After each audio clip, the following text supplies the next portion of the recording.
Russia has dismissed claims its planes caused disruption to civil aviation in the UK this week, saying its actions were not threatening or disruptive. The UK Foreign Office said the Russian planes, which came near UK airspace on Wednesday before being escorted by RAF jets, were part of an increasing pattern of out-of-area operations. Russia's ambassador to the UK said the concerns were not understandable. He insisted the patrols were routine and met international legal norms. Typhoon fighters were scrambled from RAF Lossiemouth and RAF Coningsby to escort the Russian aircraft, and the RAF said the mission lasted 12 hours. Russian military pilots are becoming more and more aggressive, flying at escorting RAF aircraft and keeping radio and transponder silence, defense analyst Paul Beaver says. The Foreign Office refused to give details of the disruption to civil aviation. BBC defense correspondent Jonathan Beale said the Russian planes,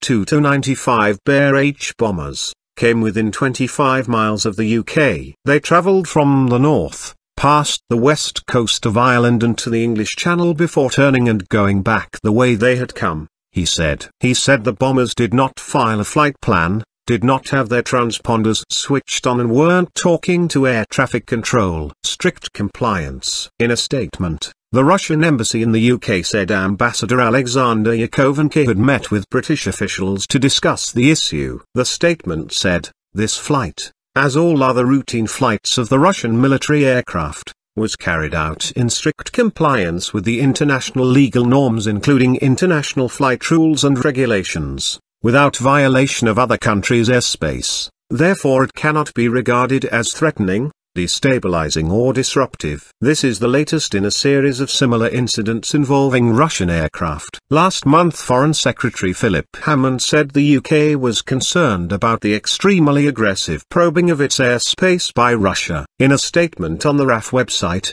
one of the controllers involved in the mission said, "Thanks to our integration with air defense systems across NATO, we were able to begin mission planning early and therefore were ready to act in good time." Strutting their stuff, the controller added, "The operations room was both calm and focused. We constantly train for these scenarios so that we are well rehearsed and ready to maintain the integrity of our airspace." Former RAF pilot Andrew Brooks, who is a fellow at defense think tank the Royal United Services Institute, told BBC Radio 4's Today programme similar incidents had happened in other parts of the world. He added, "The Russians are coming back onto the world stage, they've cranked up an air force that they have neglected for many years, and they're basically strutting their stuff around the globe." NATO Secretary-General Jens Stoltenberg said there had been a sharp increase in the number of times Russian planes were intercepted by members. He said, "Last year,